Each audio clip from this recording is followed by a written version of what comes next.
It's 8:30. Good morning. I'm Ian Crouch with Hunter News. A retired Hamilton firefighter has revealed how he and his colleagues used to allow children to run through firefighting foam containing PFAS chemicals at Christmas time, unaware of the potential danger.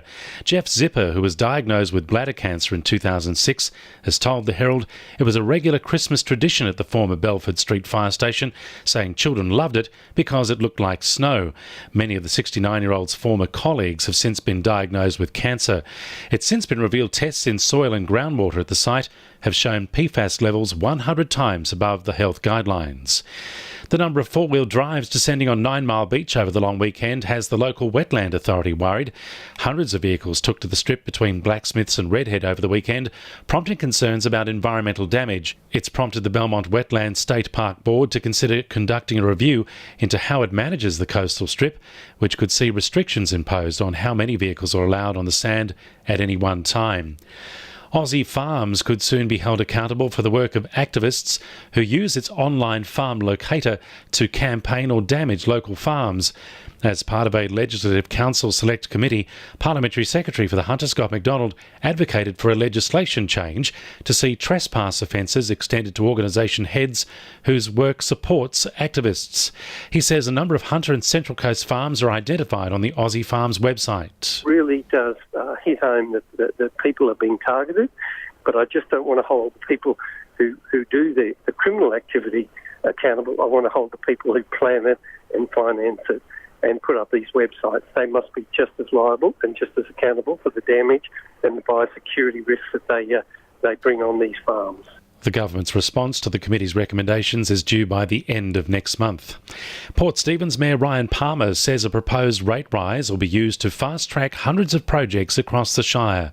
Council last night voted to formally apply for a 7.5% increase per year over 7 years. Labor councillor Giacomo Arnott has previously spoken out against any rate rise, saying many residents won't be able to afford the hike. However, Mayor Ryan Palmer says council is also proposing a rates assistance program to help those who may be financially vulnerable. Residents of the Maitland suburb of Farley are banding together to stop a proposed crematorium being built in their village. There are concerns the facility will pose a health risk for residents of the surrounding area, with crematoriums linked to emissions of dioxins and mercury. Locals feel blindsided by the proposal, which was made public over the holiday period, and feel they haven't been given enough time to ensure the whole community gets a say. Community Action Group member Jeff Bright says they'll do everything they can to get the word out before submissions close on February 12. There'll be follow-up meetings. There is a page on Facebook where you can join a petition. There are a few hundred names on that already. People are just unaware, and we now have about 2 weeks. And if we don't get it done in 2 weeks, that'll be the closing date. Singleton Council is furious over a spate of mindless vandalism in the Shire. Hoons tore up the playing surface at Cook Park over the long weekend, leaving a damage bill into the thousands of dollars. Meanwhile, graffiti was sprayed over facilities at Riverside Park and sprinklers were damaged.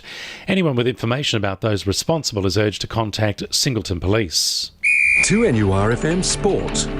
The Newcastle Jets have a short turnaround for the upcoming game against Western Sydney this Friday at ANZ Stadium. The Jets still sit 11 points outside a finals place, with every game now a must-win for the side, looking to achieve back-to-back finals appearances. The side will follow up their game against the Wanderers with a Wednesday night game against Wellington in a week's time. The Heritage Cup kicks off this weekend with 9 football sides from across the Hunter involved in the 3rd edition of the pre-season tournament. New additions Minmi Wanderers and Merriweather Advance will face tough tests against Lake Macquarie and Western respectively in their opening fixtures.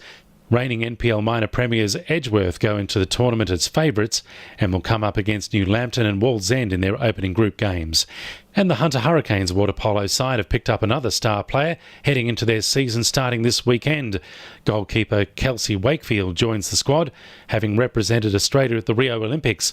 Wakefield will line up alongside former Olympic teammate Jane Moran and US star Rachel Fattel, who claimed gold at the 2016 Games.